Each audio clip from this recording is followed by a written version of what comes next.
कहानी शुरू होती है कोलकाता की एक हल्की सी बारिश वाली सुबह में। भीगे हुए पत्तों, किताबों की खुशबू और लोकल ट्रेनों की आवाज़ों के बीच वेदांत अपने पुराने स्केचबुक को लिए पार्क की एक बेंच पर बैठा था। वो पेंटर था, पर उसके चित्रों में रंग कम और भावनाएं ज़्यादा होती थीं। उसकी तूलिका सिर्फ सुंदरता की नहीं, संवेदनाओं की तलाश में घूमती थी। एक दिन वहीं पास में बैठी एक लड़की उसकी आंखों में उतर आई। रिया। चेहरे पर कोई मेकअप नहीं, बाल भीगते हुए बिखरे हुए, पर मुस्कान, वो दिल की गहराइयों को छूने वाली। रिया ने वेदांत को देखा और कहा, क्या तुम मुझे पेंट कर सकते हो? वेदांत ने चौंकते हुए पूछा, तुम्हारा पोर्ट्रेट? रिया मुस्कुराई, नहीं, मेरा सच। रिया अक्सर उस पार्क में आती। वो बोलती थी, वेदांत सुनता था। उसकी बातें बहुत गहराई वाली होती थीं, जैसे कोई अपने अंदर से निकलकर शब्दों में बह रही हो। वेदांत ने एक दिन उससे पूछा, तुम इतने लोगों से अलग क्यों लगती हो?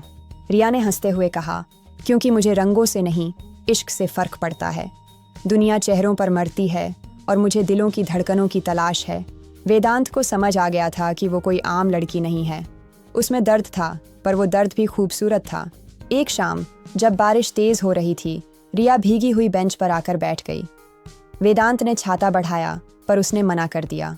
वो बोली, जानते हो, कभी किसी ने मुझसे बहुत प्यार किया था। उसने कहा था कि मैं सबसे खूबसूरत हूँ, पर जब मेरा चेहरा जल गया एक हादसे में, वो मुझे छोड़ गया। वेदांत कुछ बोल न सका। उसकी आंखों में सन्नाटा उतर आया। रिया ने कहा, उस दिन मुझे समझ आया कि लोग रंगों पर मरते हैं, मोहब्बत नहीं करते। वेदांत ने धीमे से कहा, शायद इसलिए मैं तुम्हें देखता नहीं, महसूस करता हूँ। वेदांत ने रिया के लिए एक पेंटिंग बनाई, बिना चेहरे के, बस एक दिल जिसकी रेखाएं बारिश में घुल रही थीं। वो पेंटिंग देखकर रिया रो पड़ी। तुमने मेरा सच उकेरा है, उसने कहा। पहली बार किसी ने मेरे चेहरे से परे मेरी आत्मा को देखा है। वेदांत ने कहा, तुम्हारे जले हुए चेहरे ने तुम्हारी रूह को और चमका दिया है। तुम एक अधूरी कविता नहीं, एक गहरी किताब हो। भाग 5, इकरार की खामोशी। वेदांत ने कभी इजहार नहीं किया, रिया ने कभी पूछा भी नहीं, पर दोनों के बीच कुछ था, एक न बोलने वाला रिश्ता। रिया अब मुस्कुराने लगी थी। उसके घावों में अब दर्द नहीं था, अपनापन था। वो खुद को स्वीकार कर चुकी थी, वेदांत की नज़रों से। एक दिन रिया ने पूछा, अगर मैं पूरी तरह ठीक हो जाऊं और फिर से वही पुरानी दिखने लगूं, तो क्या तब भी तुम मुझे वैसे ही देखोगे? वेदांत मुस्कुराया, शायद नहीं, क्योंकि तब तुम वो नहीं रहोगी जिसे मैं हर दिन प्यार करता हूँ। फिर एक दिन रिया आना बंद हो गई। हफ्तों बीत गए।